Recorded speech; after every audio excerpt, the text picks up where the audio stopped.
On this episode of BOI Weekly, the Executive Director, Medium, Small and Micro-Scale Enterprises of the Bank of Industry, Waheed Olagunju, gives an account of the bank's influence on small businesses in the country. In this interview, I also took him up on the alleged scarcity of raw materials needed for most production processes in Nigeria. I don't understand what you mean by scarcity of raw materials. So it's just that most people are not aware of the availability of the raw materials in the environment and what to do with the raw materials. Also on the program, the Federal Ministry of Agriculture and Rural Development signs a memorandum of understanding with the Bank of Industry to establish 10 rice and 6 cassava mills across the country, worth about 13.6 billion naira. These 10 integrated rice mills will each have capacity of 36,000 metric ton capacity. So which means all of them will be total of 360,000 metric ton capacity. So you have an understanding of how huge this investment really is. Agricultural sector due to limited processing and preservation capacity. This results in high food prices and food importation with its attendant effects on the nation's foreign reserves. To enable Nigerians optimize the benefits from the country's vast agricultural products such as cassava, oil palm, rice, tomatoes and others, the Bank of Industry has launched a 5 billion naira cottage agro-processing fund, the CAP Fund. Customers can access the fund to establish plants to process our various agro-produce into food products or intermediate raw materials for industries at a single-digit interest rate of 9% per annum. For more information on the CAP Fund, please visit www.boinigeria.com/capfund. Bank of Industry, developing Nigeria's agro-processing industry through the CAP Fund. Mr. Waheed Olagunju, thanks a lot for joining us. It's all right. Thank you very much. Accounting for your role as the Executive Director, MSMEs in the bank, how much has changed and what are the new developments in this area? Well, sequel to the change in leadership in May 2014, the new managing director felt the need for the operations directorate of the bank to be reorganized in line with the federal government's development initiatives. You will recall that in February, the president launched 2 programs, the National Industrial Revolution Plan and the National Enterprise Development Program, known as NEDEP for short. NEDEP is aimed at addressing the challenges of MSMEs in Nigeria and seeing how best their potentials could be harnessed in the country, while NIRP deals majorly with the large firms. So at the Bank of Industry, we've aligned our operations, to be consistent with this development. So we have an executive directorate in charge of large enterprises that is mainly faced with the responsibility of implementing the NIRP within the context of the Bank of Industry's operations, and then the executive directorate in charge of micro, small, and medium enterprises, charged with the responsibility of implementing the NEDEP, which is the National Enterprise Development Program. And then again, the new management felt the Bank of Industry hadn't done as much as it should do in the area of supporting small and medium enterprises. So we have assigned a task to ourselves of ensuring that MSMEs account for, in the first instance, about 30% of the bank's risk assets. And this is because of the multiplier effects of MSMEs, their developmental impact. Per unit of investment, if you invest, for example, 5 billion naira under the CAP fund that we have, we're targeting the creation of 20,000 jobs. That's looking at 4,000 jobs per billion. You could lend the entire 5 billion to a large firm that will not generate 1,000 jobs, So the multiplier effects per unit of investment for MSMEs is much higher than what you have in large enterprises. And you will also notice that in the last 5-6 years, the GDP has been growing at an average of between 5 to 7%. But it has not been inclusive because we've been growing without jobs. So the federal government is addressing that. And one of the strategies is by ensuring the development of MSME sectors.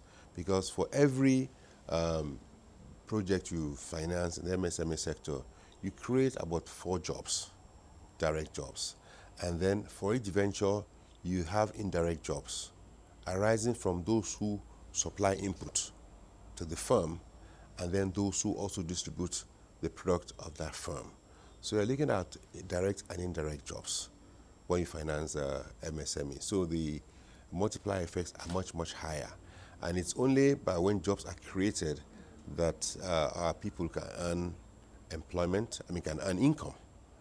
The unemployment rate in the country is at about double digits now, and the objective is to bring it down to single digits.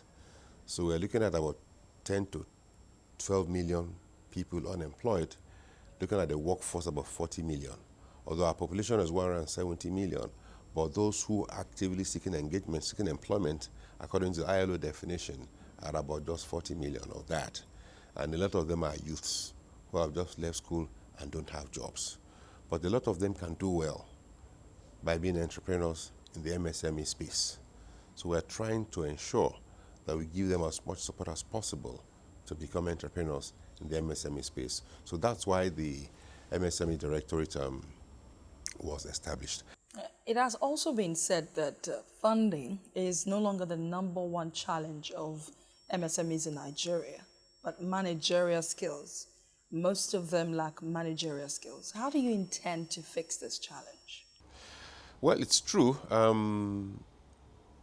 Typically, funds will run after good businesses, and managers of financial resources will not support businesses that are not promising, right? Businesses that are likely to fail will not enjoy funding. So SMEs that are well packaged, that are well structured, today will attract, will enjoy the support of the Bank of Industry. You are quite correct in terms of capacity. That's what the BDSPs are also supposed to do, to help build the capacities of our potential customers. And then we also have enterprise development centers all over the country. Moving forward, we are insisting that our potential customers must pass through those enterprise development centers before they can access the Bank of Industry's facilities. The ADCs are being run by the Central Bank.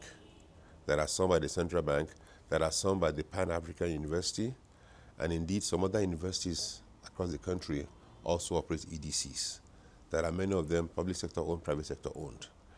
But there are accredited EDCs that are going to ensure that our potential customers pass through before they can access the Bank of Industry's facilities. Because the BDCs, the EDCs, help build the capacity of the potential customers of the bank.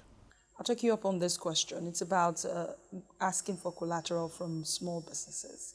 Some of them have complained bitterly about, being able to get collateral. They have even, putting it lightly, they would say they've been asked to bring their father's head. That's putting it lightly. How bad is it really, and how are you helping them with, this whole collateral issue? Well, I'll start from the premise that because the Bank of Industry is majorly owned by the government, as high as 7 out of 10 applicants approach the bank with the mind of not wanting to repay. They believe it's their own share of the national cake. It's quite unfortunate. So the attitude to credit is an issue. It's very, very poor. So every applicant that walks through the door, you need to convince us that you are genuine. You will not blame us for having reservations when you walk through the door.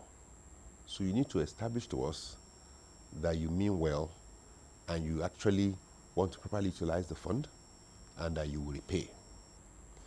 A number of customers have attempted right, to defraud the bank by presenting forged documents to back up the applications. Some provide cloned CFOs, and it's only when we go to land registry to verify that we find out. So we need to ensure that our exposure is secured. Because if our exposure is not secured and the quality of our risk assets go bad, it will affect the bank's viability as well.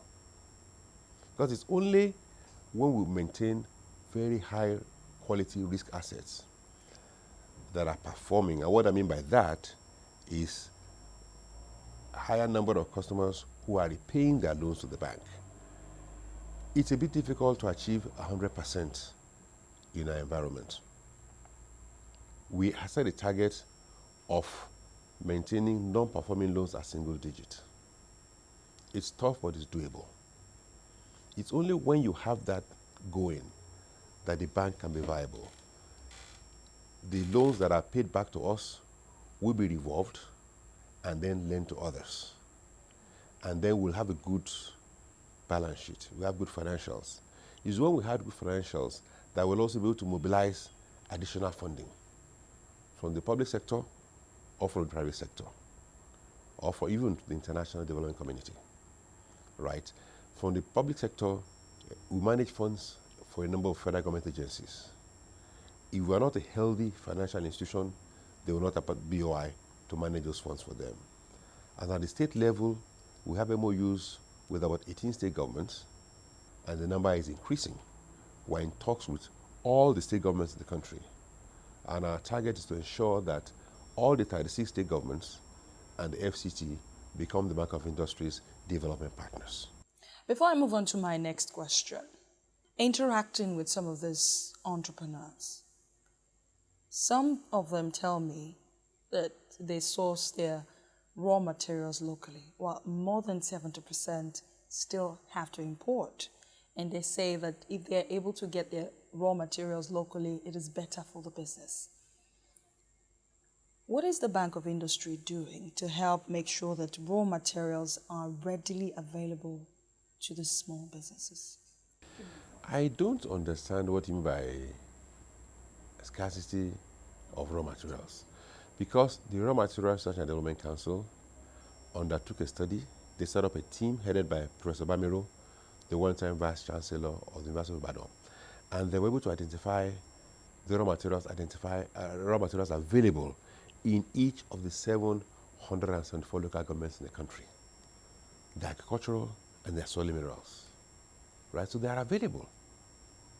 So it's just that most people are not aware of the availability of the raw materials in the environment and what to do with the raw materials, how to add value to those raw materials. That's part of our advocacy responsibility as well.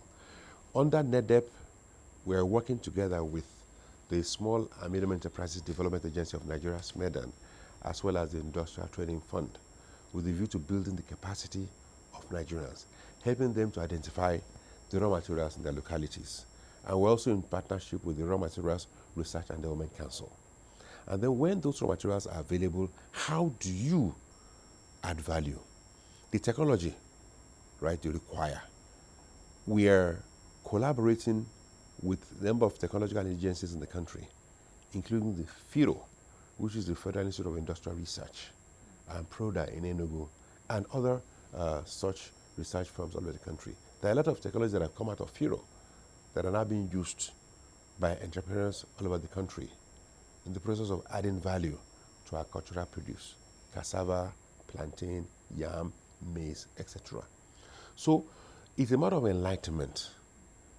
Most of our people do not have the knowledge, requisite knowledge, but we're trying our best, right, to work in collaboration with other development partners to sensitize our people to the business opportunities in their environment and letting them know how we can help them to harness their potentials and how these opportunities can best be harnessed. Right. I was talking with someone a couple of days ago, and he said to me, look, the Bank of Industry doesn't give credit. credit. There is no such thing. They transfer their risk to commercial banks. And you went on. And I'd like to ask you, is this true? Do you give credits? Do you give money directly to your customers? Yes, we do not give cash to our customers in most cases. We finance the equipment of plant and machinery. So we disburse directly to the machinery suppliers or the machinery producers, provided by the customers. The customers tell us where they want to buy the equipment from. And we do our own due diligence, where we are convinced that the suppliers or the machinery suppliers or the equipment producers are up to the task, then we disburse directly to them. And under the new dispensation, we're also coming up with a list of accredited equipment producers or suppliers, such that there'll be a tripartite agreement between the Bank of Industry, the customer, and the equipment supplier to guarantee high quality performance of the plant and machinery. Because it's only when the equipment perform that they can operate well, and it's only when they operate well that they can pay their loans to the Bank of Industry. In your years of experience, will you say that significant progress has been made towards a viable economy in Nigeria?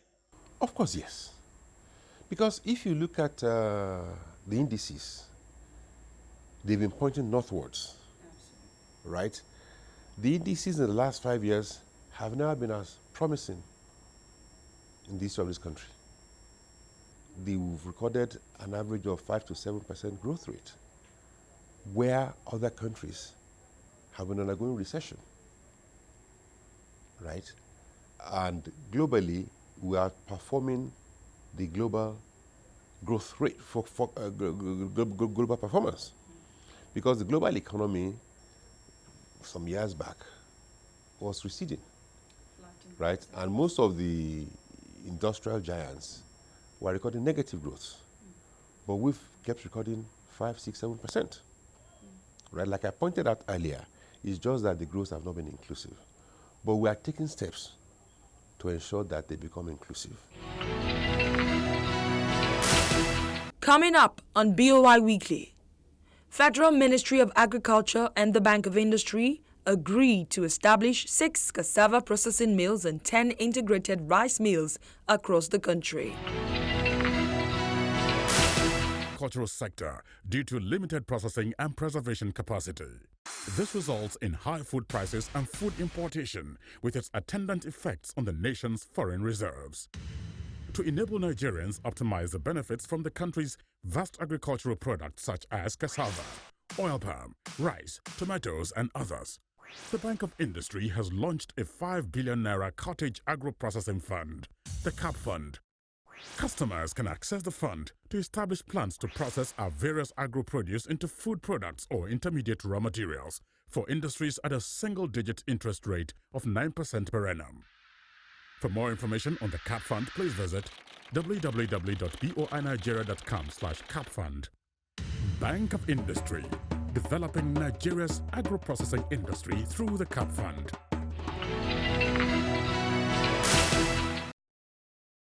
Nigeria is the world's largest producer of cassava, producing around 45 million tons in 2009, almost 19% of the total world production.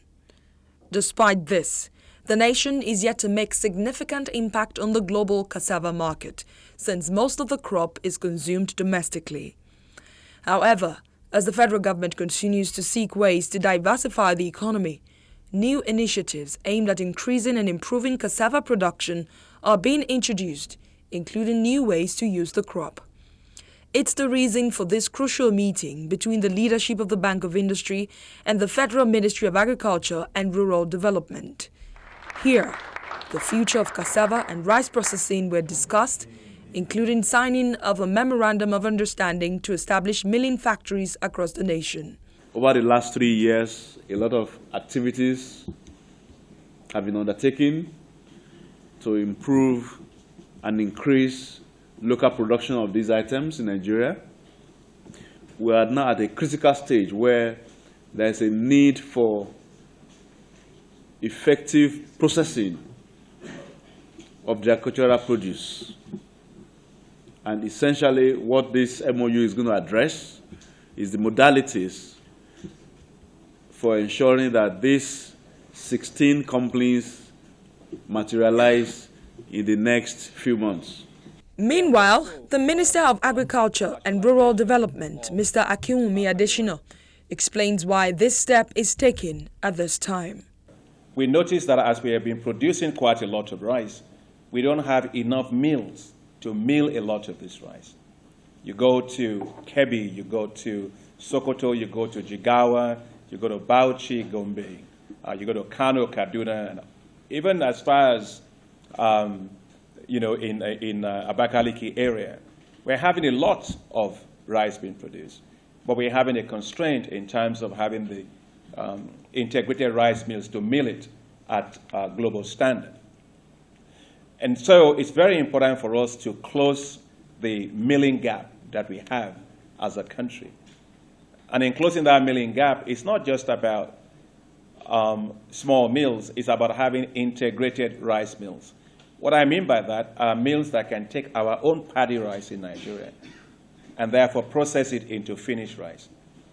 What you have in Nigeria is quite a lot of polishers. They can bring in a lot of brown rice and polish it like you polish your pair of shoes and then sell it.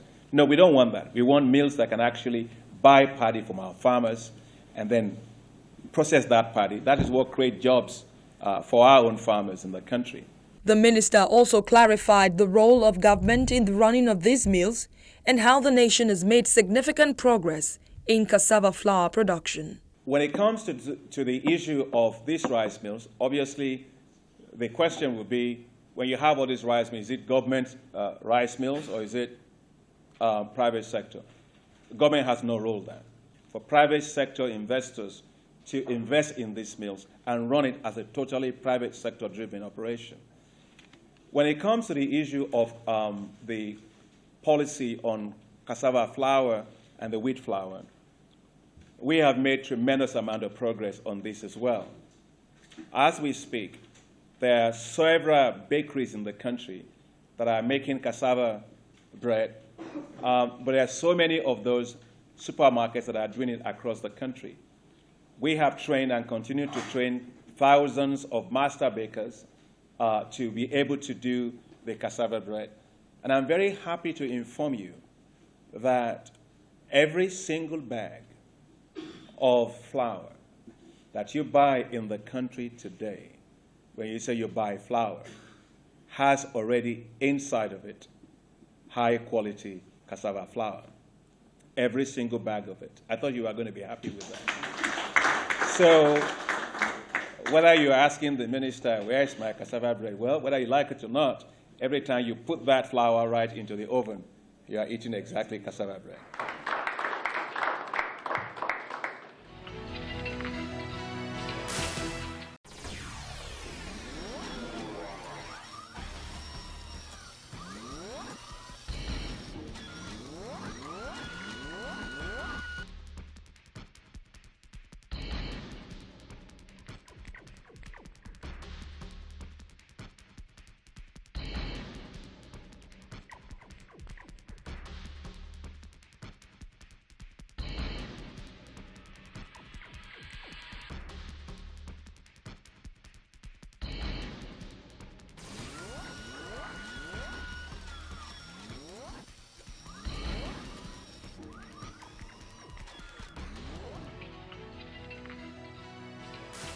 And that's our program this week. Thank you for watching. Join us again next time.